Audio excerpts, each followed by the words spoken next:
সুপ্রিয় দর্শক, শুরুতেই জানিয়ে দিব সংবাদ শিরোনাম। হাসিনার প্রিয়পাত্র শাহাবুদ্দিন তারেকের পছন্দের মানুষ হতে চাইছেন, সরে গেলেই বরং ভালো করতেন। বিস্তারিত থাকছে প্রতিবেদনে।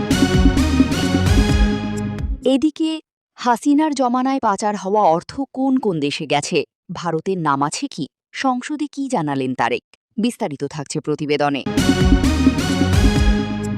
আরও জানিয়ে দিব বাংলাদেশে গণতন্ত্র, বাকস্বাধীনতা হরণ ও আওয়ামী লীগের উপর নিষেধাজ্ঞা নিয়ে উদ্বেগ ৮ ব্রিটিশ মন্ত্রীর, বিস্তারিত থাকছে প্রতিবেদনে।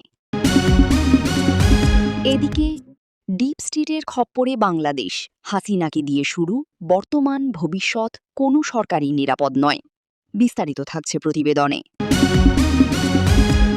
আরও জানিয়ে দিব আওয়ামী লীগ নিষিদ্ধের নাটক প্রকাশ্যে, বিতর্কে তারেক রহমান, বিস্তারিত থাকছে প্রতিবেদনে। এদিকে রাজপথে ছাত্রলীগ ও যুবলীগ, নিষেধাজ্ঞা বাতিলের দাবিতে জোরালো আন্দোলন, বিস্তারিত থাকছে প্রতিবেদনে। আরও জানিয়ে দিব বুধবারের মধ্যে চুক্তি না করলে ইরানে আবারও হামলার হুঁশিয়ারি ট্রাম্পের, বিস্তারিত থাকছে প্রতিবেদনে। এদিকে হরমুজ প্রণালী পুনরায় খোলার খবরে বিশ্ব নেতাদের মিশ্র প্রতিক্রিয়া, বিস্তারিত থাকছে প্রতিবেদনে। আরও জানিয়ে দিব লেবাননি যুদ্ধবিরতি, বেকায়দায় নেতানিয়াহু, বিস্তারিত থাকছে প্রতিবেদনে। এবং সর্বশেষ জানিয়ে দিব ইরান যুদ্ধ, খোলস ছেড়ে বেরিয়ে এলো বাংলাদেশের কূটনৈতিক দৈন্য, বিস্তারিত থাকছে প্রতিবেদনে। এতক্ষণ শুনছিলেন সংবাদ শিরোনাম, এবারই বিস্তারিত। তার আগে ভিডিওটি ভালো লাগলে এবং সর্বশেষ আপডেট নিউজ পেতে চ্যানেলটি সাবস্ক্রাইব করুন। ধন্যবাদ। বাংলাদেশের রাষ্ট্রপতি মোহাম্মদ শাহাবুদ্দিনের ভিন্ন প্রেক্ষিতে বলা দুটি বক্তব্য নিয়ে সে দেশে এবং দেশের বাইরে আলোচনা, বিতর্ক চলমান। প্রথমটি হল ঢাকার এক দৈনিকে তার সাক্ষাৎকার। রাষ্ট্রপতি হিসাবে এ নিয়ে দুবার সংবাদ মাধ্যমের কাছে মুখ খুলেছেন তিনি। হালের দ্বিতীয় সাক্ষাৎকারে তিনি এক কথায় সদ্য বিদায় নেওয়া অন্তর্বর্তী সরকারের প্রধান উপদেষ্টা মোহাম্মদ ইউনূসের মুণ্ডপাত করেছেন। বলেছেন, অন্তর্বর্তী সরকারের ১৮ মাসে তিনি কার্যত রাষ্ট্রপতি ভবনে বন্দি দশা কাটিয়েছেন। বিষয়টি যদিও কারও অজানা ছিল না। সবিনয়ে দাবি করি, বছরখানেক আগে দ্য ওয়ালে আমার একটি ভিডিওর শিরোনাম ছিল বঙ্গভবনে বন্দি রাষ্ট্রপতি শাহাবুদ্দিন। সংবাদপত্রকে দেওয়া সাক্ষাৎকারে রাষ্ট্রপতি তাঁর প্রতি অন্যায়ের যেসব অভিযোগ উত্থাপন করেছেন তার ১৬ আনাই আমার ওই ভিডিওতে বলেছিলাম। তার প্রতি অন্তর্বর্তী সরকারের অবমাননাকর আচরণের কারণে নির্বাচনের মাসখানেক আগে রাষ্ট্রপতি শাহাবুদ্দিন ভারতের একটি সংসদ সংস্থার সাংবাদিককে সাক্ষাৎকারে বলেছিলেন, নির্বাচন শেষে নতুন সরকার শপথ নেওয়ার পর তিনি বঙ্গভবন থেকে বিদায় নেবেন, অর্থাৎ আর রাষ্ট্রপতি থাকবেন না। হিসাবমতে তাঁর মেয়াদ আছে ২০২৮-এর ২৩ এপ্রিল পর্যন্ত। কিন্তু শাহাবুদ্দিন বিদায় নেননি। তিনি রাষ্ট্রপতি হিসাবে ত্রয়োদশ সংসদের প্রথম দিনে ভাষণ দিয়েছেন। বলাই বাহুল্য, সরকারের লিখে দেওয়া ভাষণ পাঠ করে আলোচনায় কেন্দ্রবিন্দুতে তিনি। ভাষণের যেসব কথা বলার জন্য তাঁকে নিয়ে আলোচনা, তাতে মোহাম্মদ ইউনূসকে গালমন্দ নয়, রাষ্ট্রপতির বরং তাঁর প্রতি কৃতজ্ঞতাই প্রকাশ করা উচিত। শেখ হাসিনার সময় বাংলাদেশ থেকে ২৩৪ বিলিয়ন মার্কিন ডলার বিদেশে পাচার করা হয়েছে বলে শ্বেতপত্রে দাবি করেছিল মোহাম্মদ ইউনূসের অন্তর্বর্তী সরকার। বাংলাদেশি মুদ্রায় এর পরিমাণ বছরে ১.৮ লাখ কোটি টাকা। প্রধানমন্ত্রী তারেক রহমান বাংলাদেশ সংসদে এক প্রশ্নের জবাবে বলেছেন, নির্বাচনী প্রতিশ্রুতি মেনে তাঁর সরকার পাচার হওয়া অর্থ উদ্ধার করে দেশে ফেরাতে উদ্যোগ নিয়েছে। প্রধানমন্ত্রী জানিয়েছেন, ওই অর্থ খুঁজে বের করে অপরাধীদের বিরুদ্ধে ব্যবস্থা নিতে সরকার ১১টি তদন্ত দল গঠন করেছে। প্রতিটি দলে দুর্নীতি দমন commission, police, national revenue board বা এনআরবি এবং শুল্ক গোয়েন্দা বিভাগের তদন্তকারীরা। তারেক রহমান জানান, মিউচুয়াল অ্যাসিস্ট্যান্ট ট্রিটি এবং মিউচুয়াল অ্যাসিস্ট্যান্ট রিকোয়েস্ট ব্যবস্থায় পাচার হওয়া অর্থ উদ্ধারের চেষ্টা হচ্ছে। প্রধানমন্ত্রী এই প্রশ্নের জবাব দেওয়ার সময় সভা উপস্থিত সাংসদদের মধ্যে তুমুল কৌতূহল ছিল, যেসব দেশে আওয়ামী লীগের জমানায় টাকা পাচার করা হয়েছে বলে অভিযোগ, সেই তালিকায় ভারতের নাম আছে কিনা। বিএনপি এবং জামাতি ইসলামী অতীতে বারে বারে অভিযোগ করেছে, শেখ হাসিনা ও তার অনুগামীরা হাজার হাজার কোটি টাকা ভারতে পাচার করেছে। এই অভিযোগ আরও জোরদার হয় ২০২৪-এর ৫ অগস্ট গণ অভ্যুত্থানের জেরে শেখ হাসিনা সহ আওয়ামী লীগের নেতামন্ত্রীদের অনেকেই ভারতে আশ্রয় নেওয়ায়। পাচার হওয়া অর্থ যেসব দেশে গিয়েছে বলে প্রধানমন্ত্রী তারিক যখন সরকারি রিপোর্ট থেকে নাম উল্লেখ করতে শুরু করেন তখন বাংলাদেশে গণতন্ত্র ও বাক স্বাধীনতা দমনের অভিযোগ নিয়ে উদ্বেগ প্রকাশ করেছেন ৮ জন ব্রিটিশ সংসদ সদস্য। লন্ডনের হাউস অব কমন্সের ১৯ নম্বর কমিটি রুমে গত সম্প্রতি বাংলাদেশের বর্তমান রাজনৈতিক পরিস্থিতি, গণতন্ত্র এবং গণমাধ্যমের স্বাধীনতা নিয়ে এক বিশেষ আলোচনা সভা অনুষ্ঠিত হয়। বাংলাদেশি ডায়াসপোরা ইন ইউকে এর উদ্যোগে আয়োজিত এই সভায় ব্রিটিশ পার্লামেন্টের ৮ জন এমপি অংশ নেন।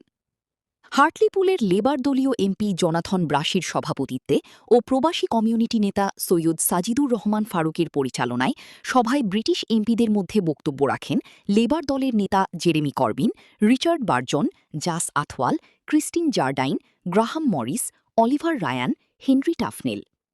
সভায় উপস্থিত ব্রিটিশ এমপিরা বাংলাদেশের গণতান্ত্রিক পরিবেশ নিয়ে গভীর উদ্বেগ প্রকাশ করেন। তারা স্পষ্টভাবে বলেন, একটি প্রকৃত গণতান্ত্রিক রাষ্ট্রে কোনো রাজনৈতিক দলকে নিষিদ্ধ করা বা তাদের স্বাভাবিক কার্যক্রম বাধাগ্রস্ত করা কখনোই কাম্য নয়।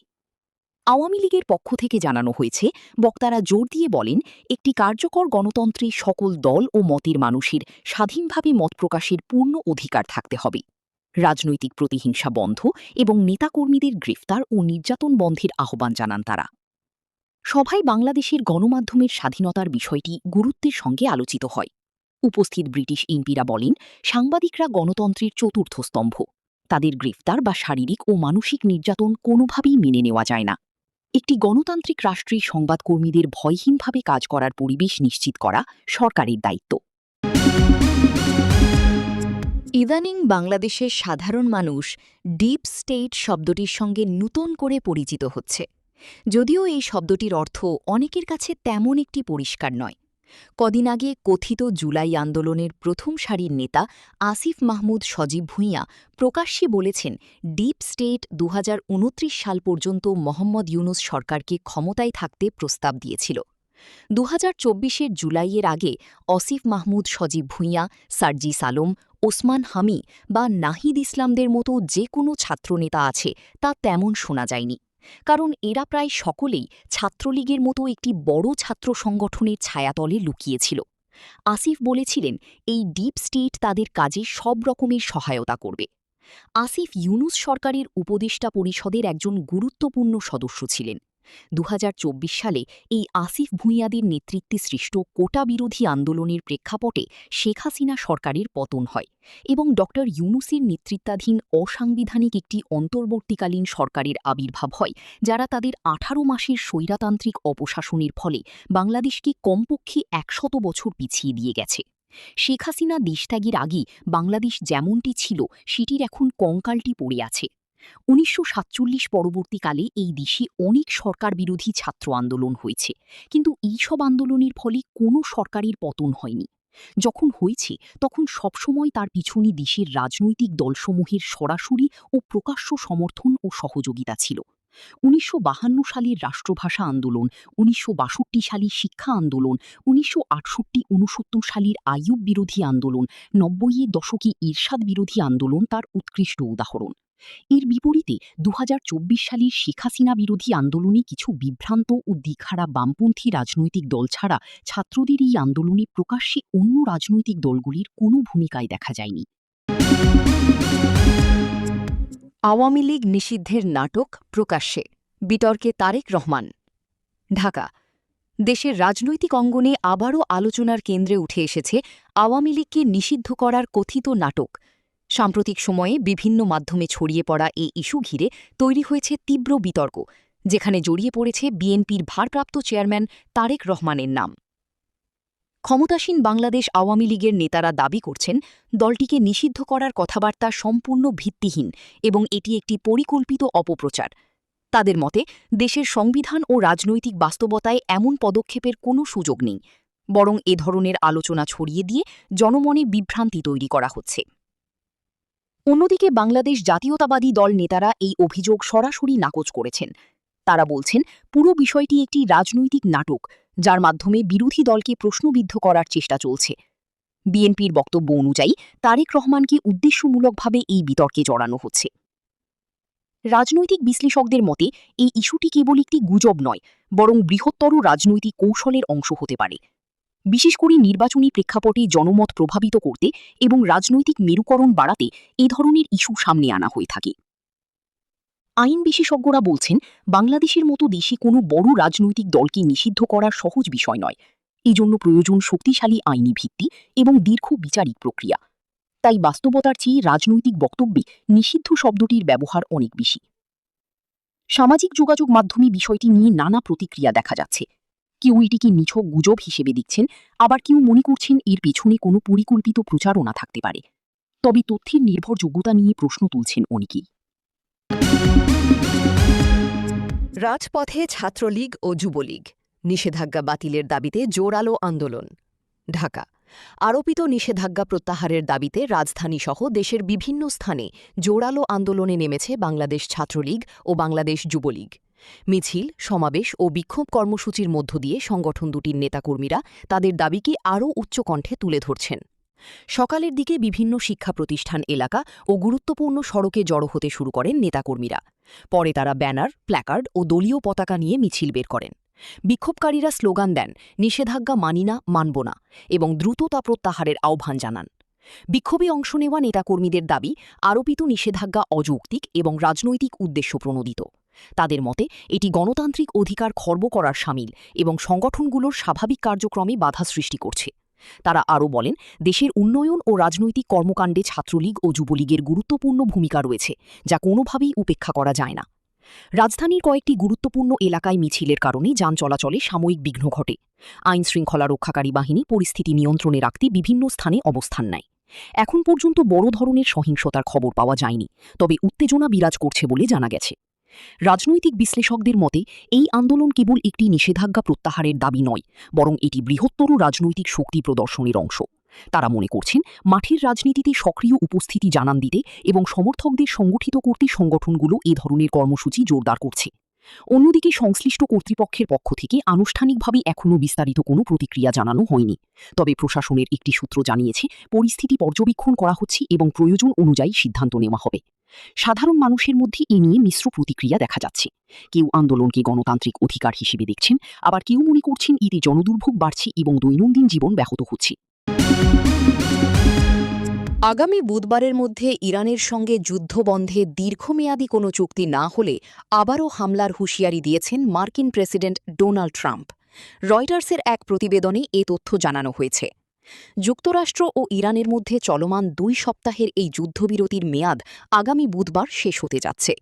এদিকে যুদ্ধবিরতির মেয়াদ বাড়ানোর লক্ষ্য নিয়ে বর্তমানে পরোক্ষ আলোচনায় অংশ নিচ্ছে দুই দেশ। মার্কিন প্রেসিডেন্টের সরকারি উড়োজাহাজ এয়ারফোর্স ওয়ানে সাংবাদিকদের সঙ্গে আলাপকালে ট্রাম্প এসব কথা বলেন। ইরানি বন্দরগুলোর ওপর অবরোধ বজায় থাকবে উল্লেখ করে তিনি বলেন, আমি হয়তো এই যুদ্ধবিরতির মেয়াদ আর বাড়াব না, তবে একদিকে অবরোধ থাকবে, অন্যদিকে দুর্ভাগ্যবশত আমাদের আবারও বোমা হামলা শুরু করতে হবে।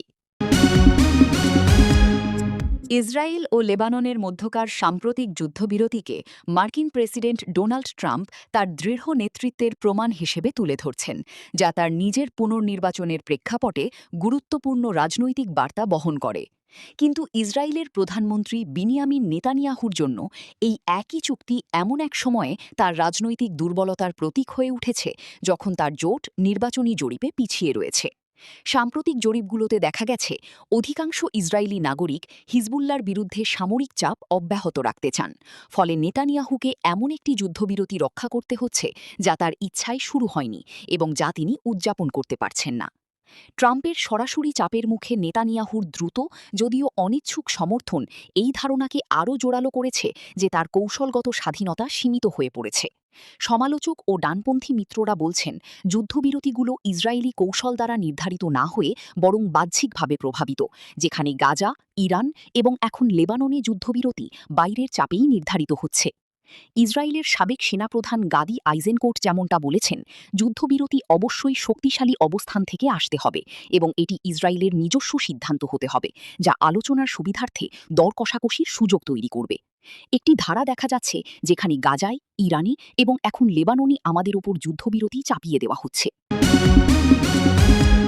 ইরানের ওপর মার্কিন ইসরায়েলি যুদ্ধ পুরো বিশ্বকে কাঁপিয়ে দিয়েছে।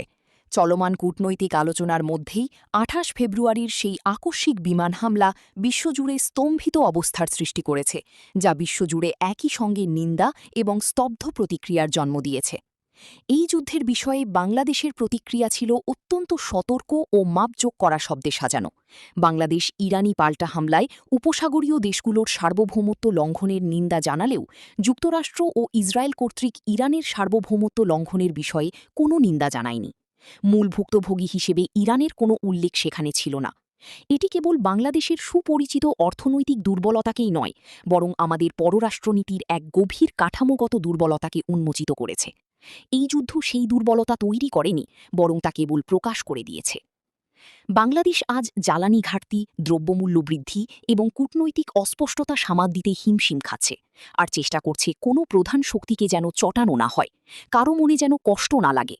সরকারের এমন সতর্ক বিবৃতি দেশে সমালোচনা এবং বিদেশি নিবিড় পর্যবেক্ষণের মুখে পড়েছে। এর আড়ালে এক কঠিন সত্য লুকিয়ে আছে: বাংলাদেশের কোনো সুসংহত পররাষ্ট্রনীতি কৌশল নেই। এর পরিবর্তে যা আছে তা হল একটি প্রতিক্রিয়াশীল, ঝুঁকি এড়ানো অবস্থান, যা নীতির চেয়ে পরনির্ভরশীলতা দ্বারাই বেশি প্রভাবিত।